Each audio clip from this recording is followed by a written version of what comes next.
ሰላም ጋይሶች እንዴት ናችሁ? ዛሬም ባበደ ፊልም መጥቼላችኋለሁ።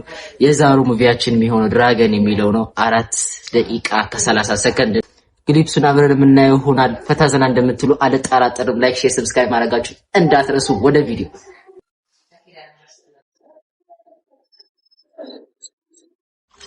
It's true. British వాళ్ళు భారతదేశానికి cotton, steel మరియు స్పైసెస్ కోసం వచ్చారు. కానీ 250 ఏళ్ళు వాళ్ళు ఇక్కడే ఉండిపోవటానికి కారణం ఒక మొక్క. They came here for the opium poppy, which produces the most addictive substance in the world, heroin. ప్రపంచంలో ఓపియం నాకి ፊልሙ እንደምታዩት ነው። የሆነ ተክል አለ ህንድ ውስጥና ያንን ተክል ለመውሰድ ሌሎች ሀገሮች መተው ጦርነት ሲከፍቱ ነው በጥቂቱ ስረዳው። እናም ደግሞ ይሄ ፊልም ደግሞ ዳይሬክት ያደረገው ኬጂኤፍ ዳይሬክት ያደረገውና ሳላር የሚለው ፊልም ዳይሬክት ያደረገው ሰው ነው ማለት ነው።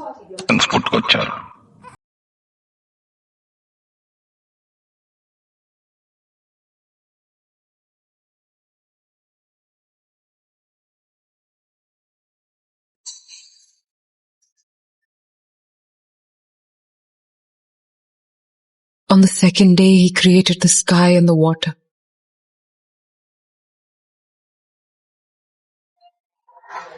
እሷ የምትገልጸው አገላለጽና ፊልሙ እዛ ፊልም ውስጥ የሚሰሩ ካራክተሮች ሲተዋወቁ ያለው እንትን በጣም አሪፍ ሁሉ ቪለን ናቸው። ያያችሁ ነው። በጣም ፊልሙ አሪፍ እንደሆነ የሚያስታውቀው ምንድነው? ብዙ ቪለን አለ ማለት በጣም በቃ አሪፍ ታሪክም አሪፍ አክሽንም የሚለው ስም ባይዘው ሉገር የሚለው ስም ምን መሰላችሁ? የሆነ አንደኛ ዓለም ጦርነት ነው፣ ሁለተኛ ዓለም ጦርነት ካልተሳሳትኩኝ የሆነ መሳሪያ ነበራችሁ ሉገር የሚባል መሳሪያ ስሙ ማለት ነው። እና የሱ ስም መሳሪያው ደግሞ በጣም ኃይለኛ መሳሪያ የሚባል ነውና ያው የሱ ስም ተሰጥቶት ነው ካራክተሩ ላይ የሚጫወተው ማለት ነው። ድራገን የሚለው ስም ደግሞ መቼ እንደሚሰጠው ፊልሙ ሲታይ ነው የሚታወቀው፣ ወይ ደግሞ በትሬለር በቲዘር እናመጣጣው እንችላለን፣ አይታወቅም። ብቻ ወደ ፊልሙ ስንሄድ ይሄ ጁኒንታል ብቻ እንዳይሆን ይሄ